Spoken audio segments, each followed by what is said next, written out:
A very warm welcome. Good morning here at the Conscious Together channel today. It's a different day, a different week, and I hope that your mid-month of June is off to a crackling start.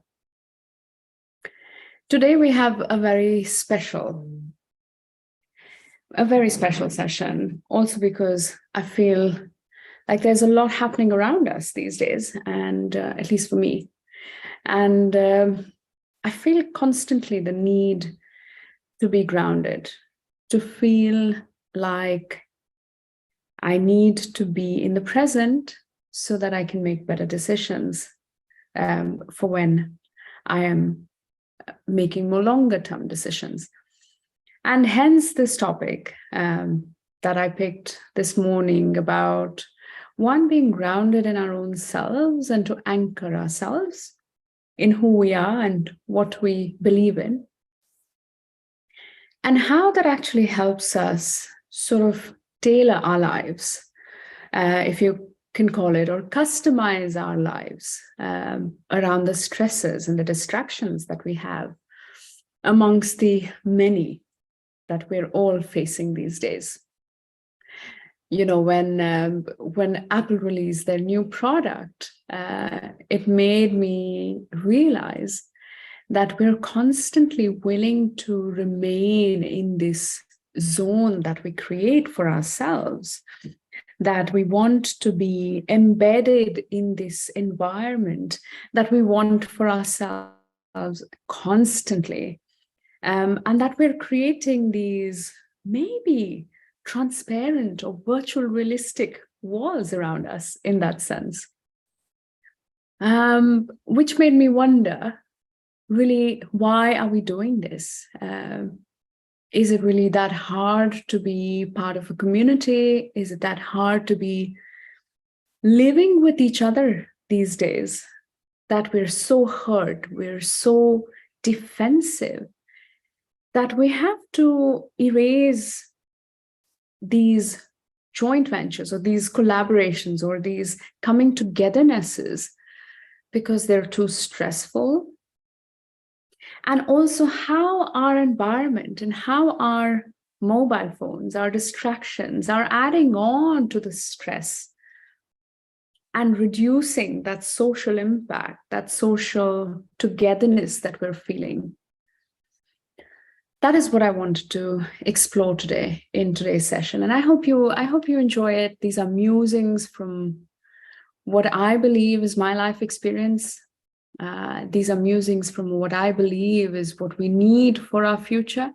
That if I have to give my sons a better tomorrow, a better future, a community that they can thrive in, then this is my contribution to the world.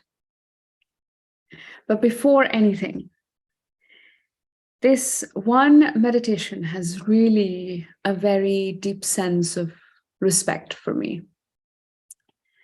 The grounding meditation, or it's also called the mountain meditation, was initially written down by Jon Kabat-Zinn, the father of mindfulness in the Western sort of ethos. And what I love about it is the fact that you're combining visualization and you're combining mindfulness to bring together a really strong blend of an anchor into the current moment.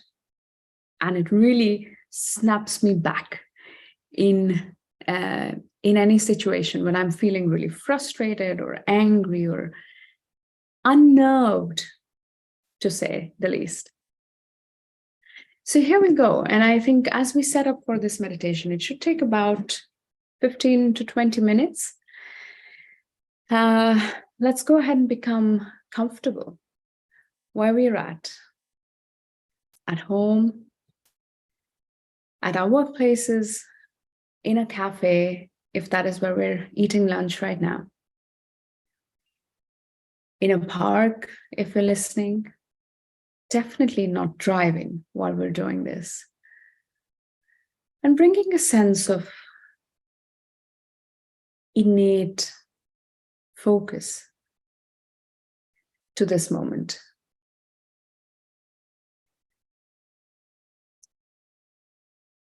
Bring in awareness to our breath, beginning to observe either with eyes closed or open slightly, gazing about a meter away from you. Bringing to sense the being that you are, and bringing awareness of our senses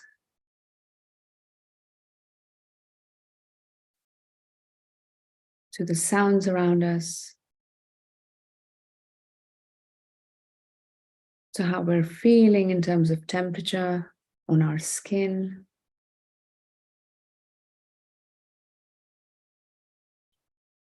Any visual stimulation that you might be aware of.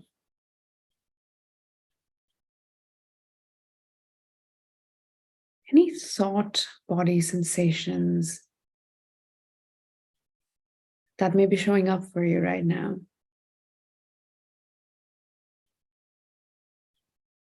Just letting it all simmer up to your awareness.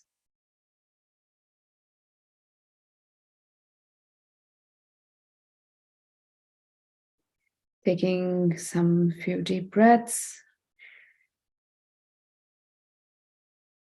to normalize your breathing.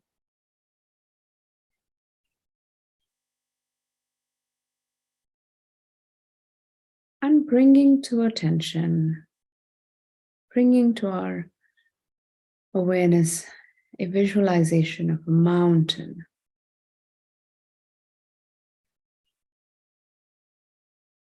Of a really large mountain with peaks that tower up to the sky. The jagged edges, it's unconditioned peaks.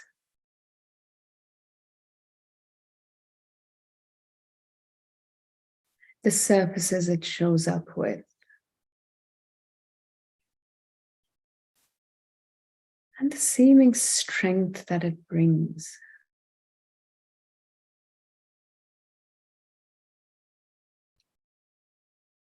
The wide expanse of the mountain itself.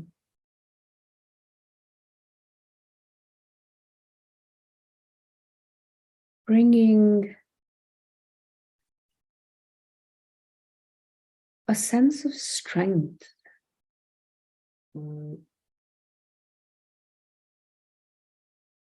our core. And now imagining that we have the strength of that mountain.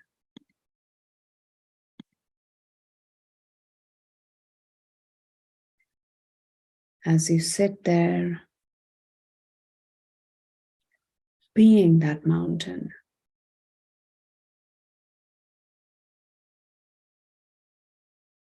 Grounded in your posture, your head, sitting dignified on your shoulders, as if it were skyward on the peak. Imagine you being supported by the rest of your body,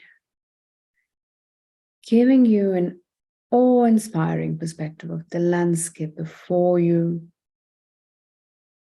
around you,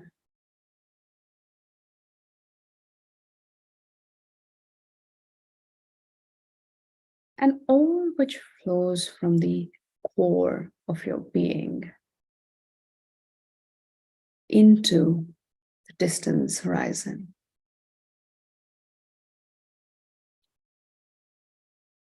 Be this mountain.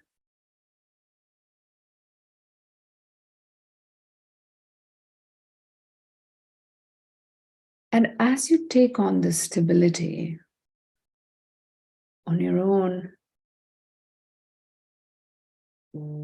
visualize from the top of your crown down into the balance of your shoulders, like those peaks, descending into your arms and forearms, and coming to rest in the valley of your hands.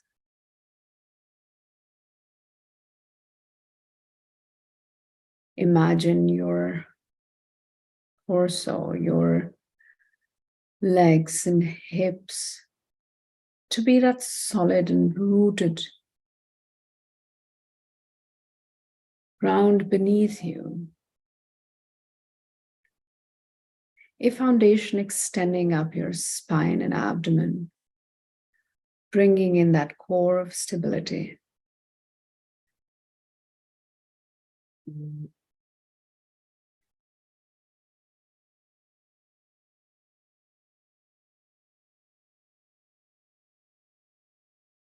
And becoming aware of your breath, as that is the only essence that moves inside of you.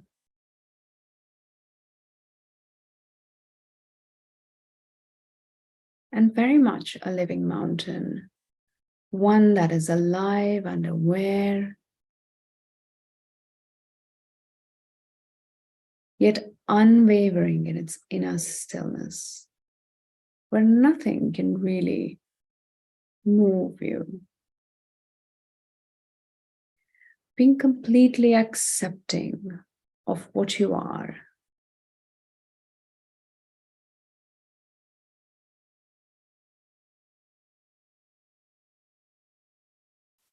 Not having to justify to anybody, or having to explain or defend yourself,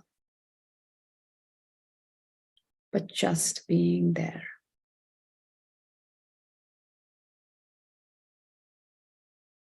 Be that mountain.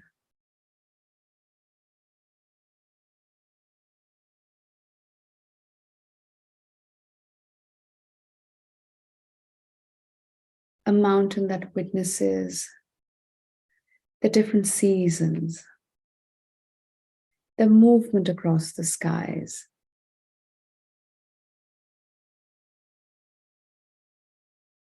moment by moment in the mountain stillness, the surface busies with life and activity. Snows melt, streams running down, trees growing. But underneath all of that activity is the one foundational inner knowing that we all show up with every day. Be that mountain who will be called beautiful and inspiring and dark and ominous, and knows that it is all of those things and less.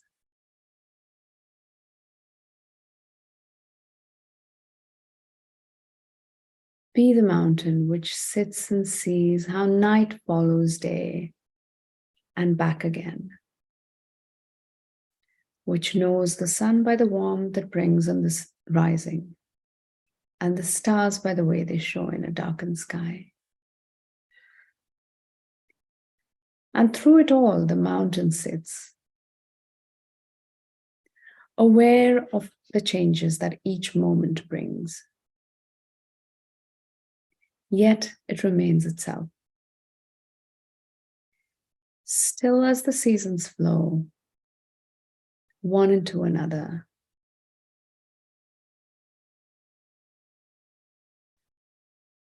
Still, none of this concerns the mountain, whose serenity is housed within and cannot be disturbed by fleeting furor.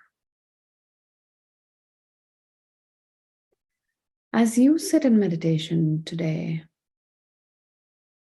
you can learn to experience the mountain as a means to embody the same centered, unwavering stillness and groundedness in the face of all that changes in your life over days and weeks and hours and years. And like the mountain, you will experience the changing nature of your mind and body and the world around you. You will have periods varying in intensity of darkness and light, of activity and inactivity, and moments that fill your life with color. Be the mountain through it all, and call on its patient strength and stability within you. Let it empower you to encounter each moment with mindful composure and compassionate clarity. Become that mountain.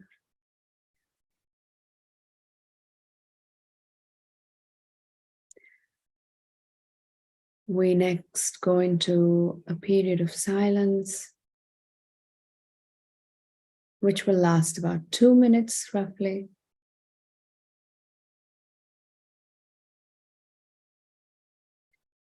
Where you will experience and begin to sit with the awareness of your breath. After which, we will come back to the session.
And in your time, you're now invited to open your eyes and join the session back with me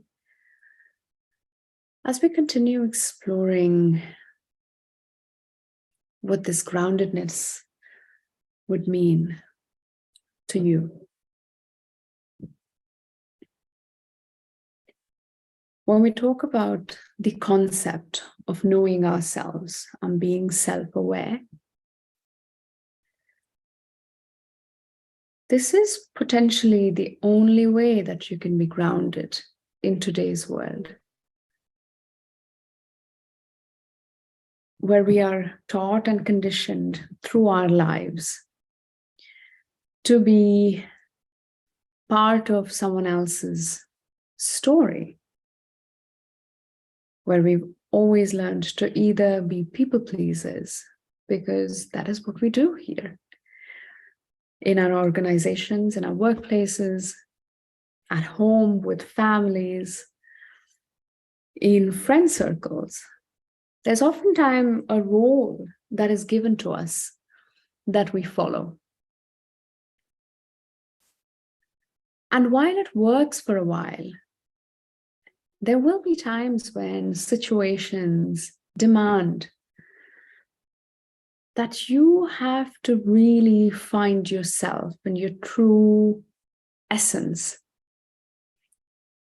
in a group or in a circle or in your family.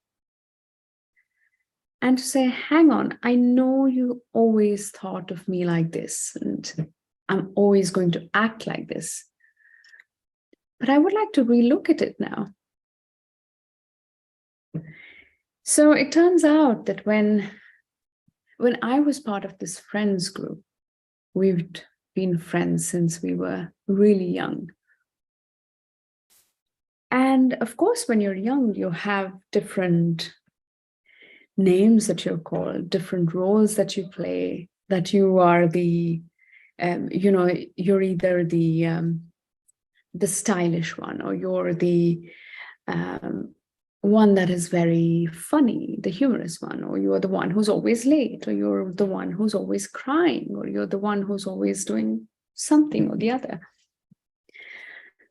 And oftentimes these images that people have about you remain constant over a period of time, because that is how they remember you. And so when you make these friendships very early in life, you sort of get used to becoming part of that mold, being treated the same way every single interaction. Until what happens? Then something life-threatening happens. You go through a burnout, for example, or you go through a life-challenging situation. And then you go into this journey that you would call, where you then become a different person, where you see things differently, where you start to realize what truly belongs to you, what you would like to be known as, what you would like to be remembered as.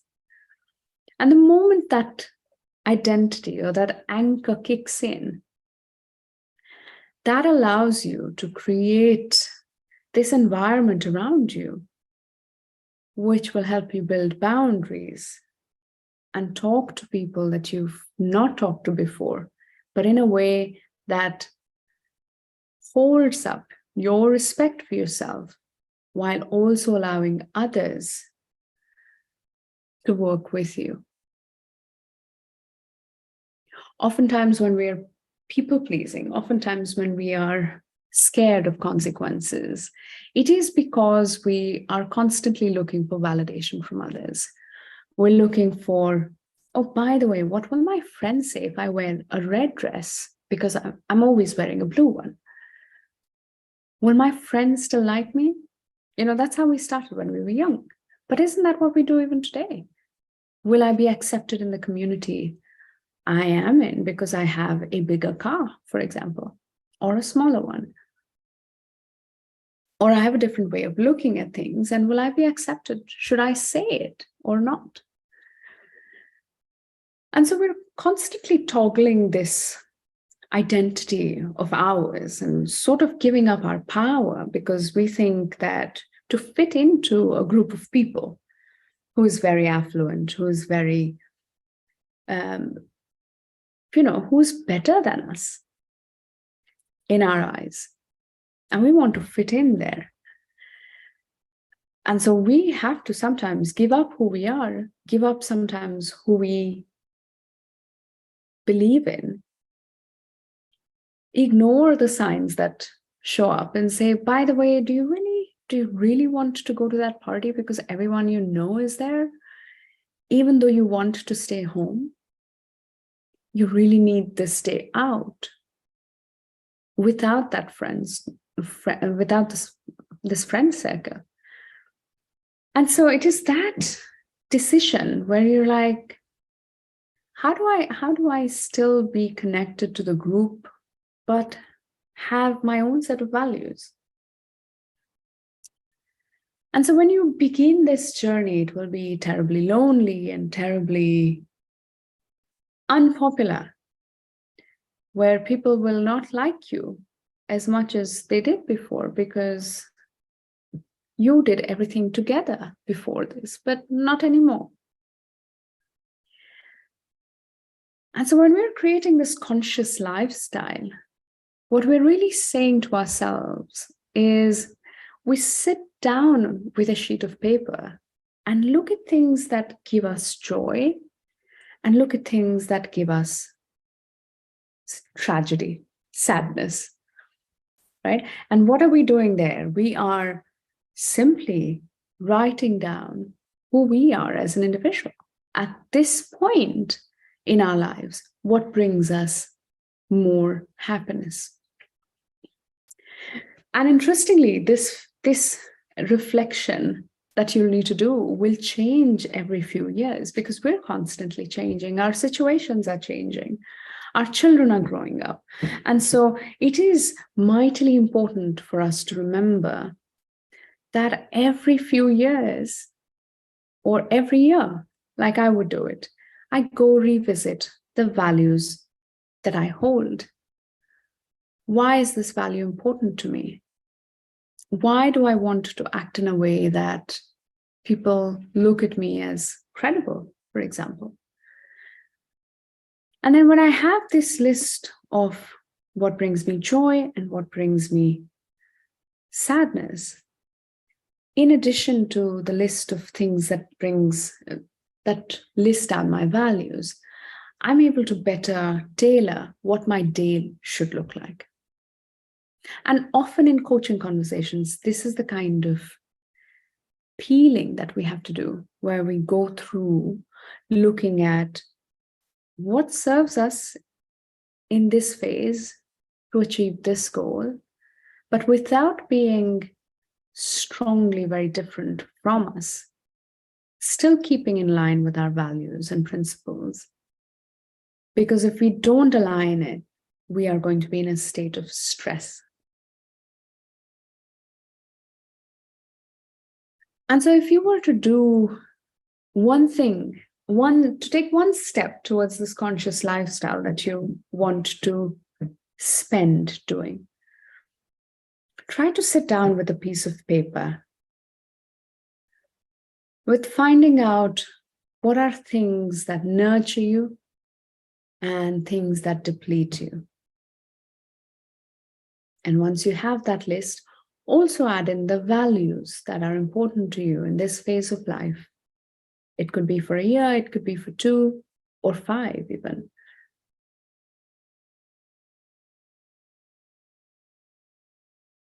Once you have these together, you have a list of what your North Star is, what is going to make you happy.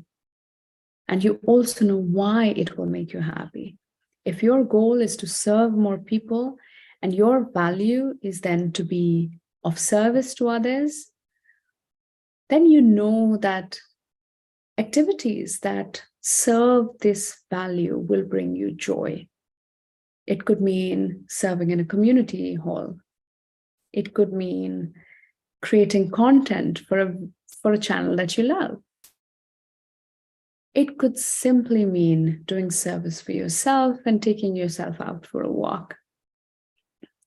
But considering aligning your daily tasks and taking time out to honor those principles and values that you have on a daily basis is what will bring your health back up, your mental health, your resilience, when you feel like you filled your own cup before you fill others' cups.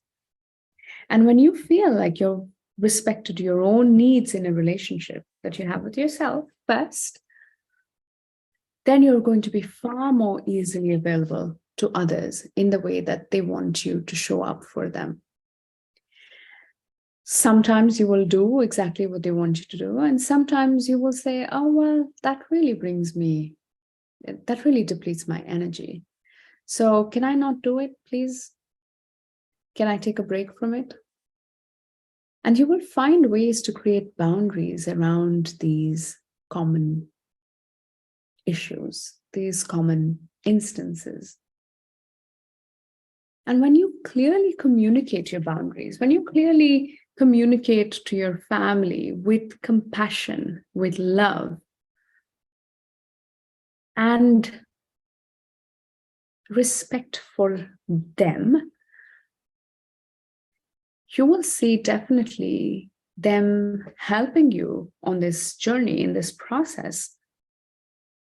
They will want you to grow because they understand why you're doing it. while at the same time they understand how it's going to affect them. And that is how we become conscious together, where we redefine our impact on others. We understand how our actions, how our words impact others. And when we do, we're able to tailor our communication to best help them feel better in their position. It could be in our marriages. It could be with managers at work, hopefully. And tell me if you've tried this. But when you say that this is what works for me, and this is how I would like to show up at work, you are building a relationship of trust. And you feel comfortable showing up in that way every single time going forward. Isn't that how credibility is created? So bringing a clarity to our principles, bringing a clarity to jobs, tasks, chores that either bring us joy or take the joy away, that clarity will help us create a lot more peace in our worlds. Being able to communicate with people we love and who really matter to us is vitally important too. In addition to the final fact that it is true, no one else is thinking about you. Everyone's busy thinking about themselves. So don't care a damn about what people say to you, mean for you, or don't say to you. Oftentimes we're thinking so much about what others will think about us. But really, those are crutches that we allow ourselves to slip on. So being able to let go of what others think of us is very difficult, but it's absolutely possible to do.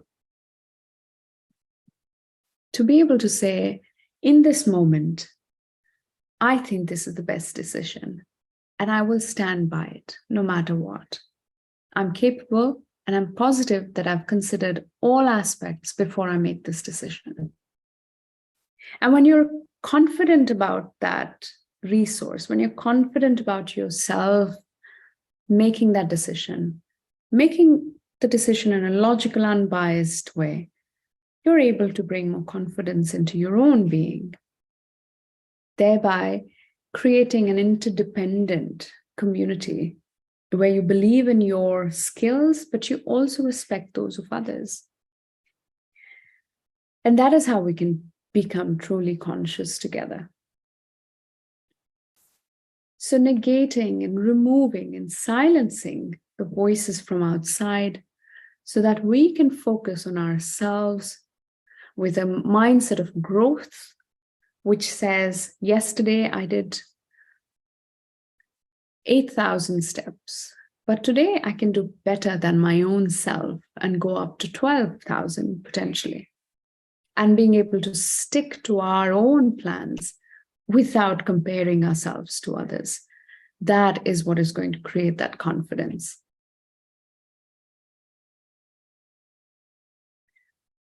And considering that I have now spoken for about 20 minutes, I feel like I should bring this to a pause. I want you to share your experience. I want you to share your ideas about this concept of finding ourselves to live a conscious lifestyle. How we become one and aware of ourselves to then bring ourselves to our situations, to our families and friends and colleagues. So, bringing this to a close, I will now like to move into another short guided meditation. We have about 5 to 10 more minutes. I'm going to keep this session short as well. And if you have any feedback in terms of Whether you think our sessions are too long and you would like to see some shorter sessions, please let us know. Time is of essence, and I know that everyone's busy trying to get a lot of things done. So if you're one for a short session, please let us know in the comments below. Let's move into a final guided meditation. Bringing yourself into a posture of dignified, peaceful, balanced state.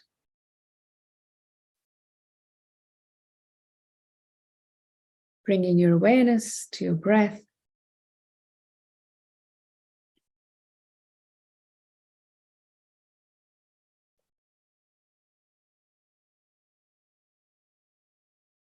Being seated away from the back of your chairs so that your back can support your shoulders and your neck.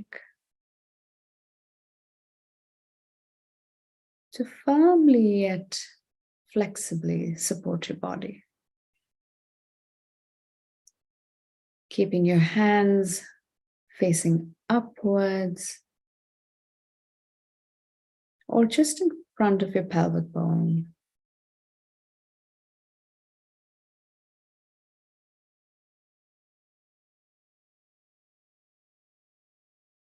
Over each other. And the thumbs extending upwards.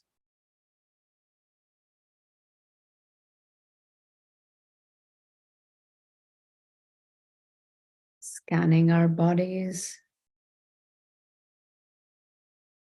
from the top to the toes of our feet.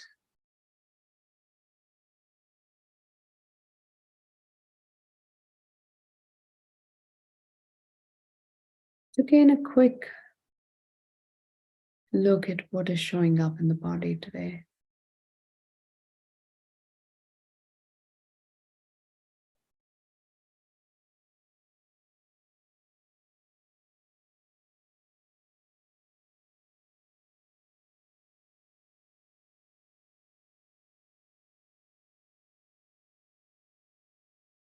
And bringing our attention now to our breath.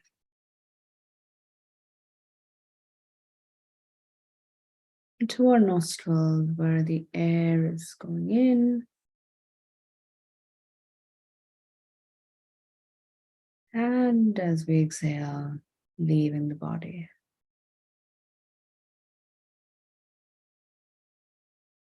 Noticing any movement in our abdomen, the back of the body,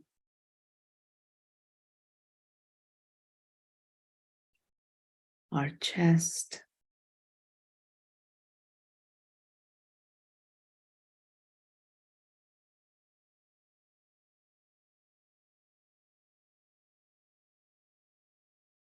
and simply watching as the body takes the breath, building our abdomen up and letting it go as the air leaves our body.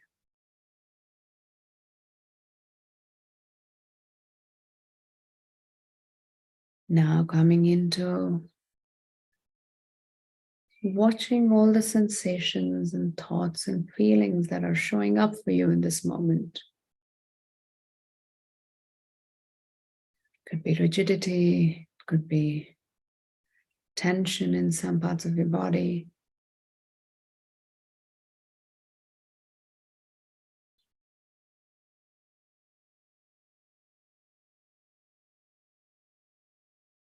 Or it could be joyful and pleasant sensations,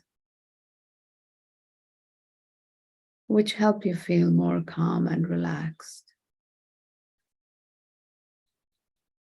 Simply being open to whatever shows up in this moment.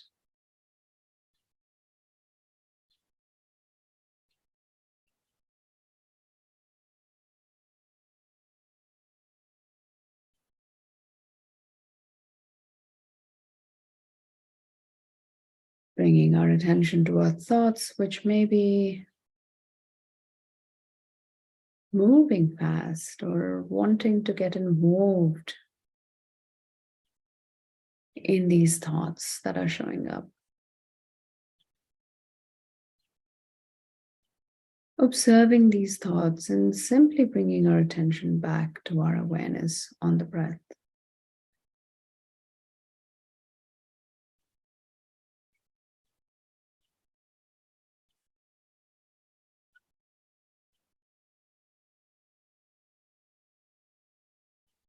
And in the final step, expanding our awareness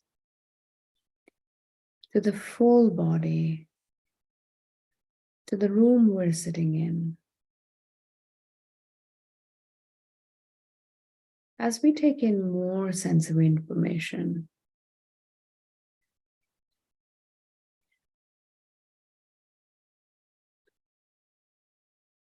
to then opening our eyes as we're ready to come back to the session.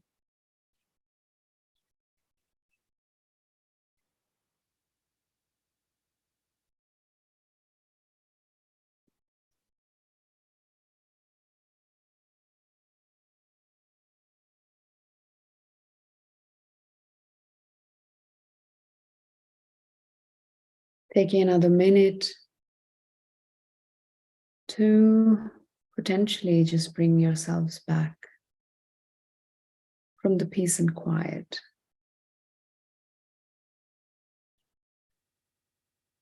into the current moment.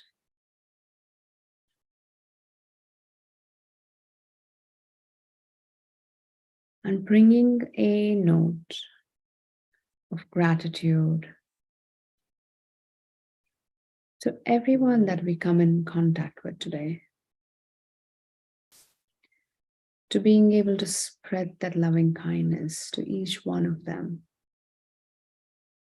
whether we agree with them or not,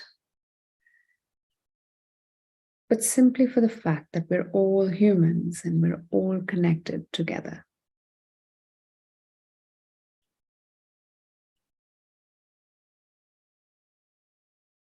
With this, I would now like to bring this session to a close.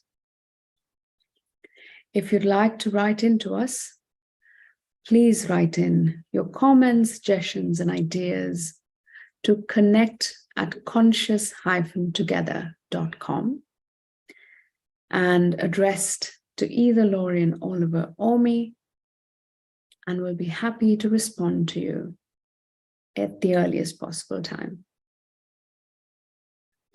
Remember, as we craft our conscious lifestyles, to be always mindful to give the same compassion and love that you give others to yourself too.